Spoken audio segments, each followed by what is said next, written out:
Κάναμε εδώ για πόσο. Λοιπόν, μόλις έρθει. Περίμενε, φύγε. Έλα, ποιος θα κάνει. Μόλις έρθει πάνω το μολύβι, γρήγορα βγάζει την παραμάνα. Α, δεν είναι αυτό εύκολο, αλλά θα το κάνουμε. Στα γρίδα. Πού το κατάλαβε στην αγρίδα. Στην αγρίδα, παιδιά, στην αγρίδα πρέπει να είναι, παιδιά. Κάνε αριστερά το τιμόνι λίγο, Κώστα. Έλα, φίλε, μαλάκα, βγάζω το βίντεο την φορά. Έλα, πειρατή, με το γάτσο.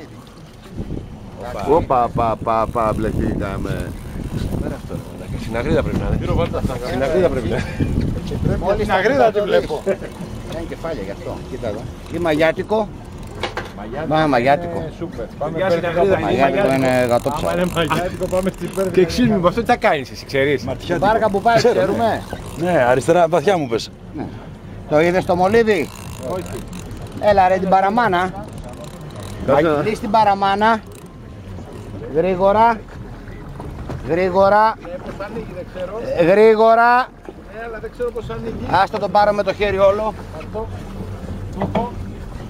έχω εγώ εδώ το μολύβι. Τζόνι, κάνε δεξιά.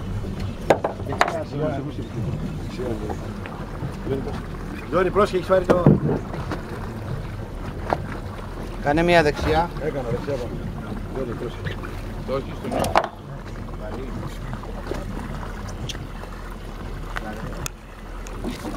Τάνα. Πω, δύναμη μαλάκα το ψάρι, Φύγε από εκεί, Κωνσταντίνα, το μας ψωμί το... Θα γίνει μουνί με τα πεντάκια.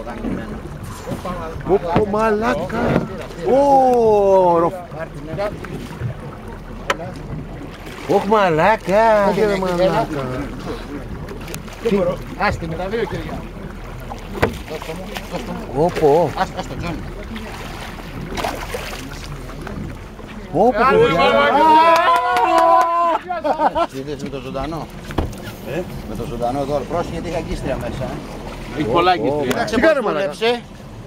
Άρπαξε το πρώτο και ήρθε και φέρμαρε και την πήρε και το δεύτερο. Καλητήρια.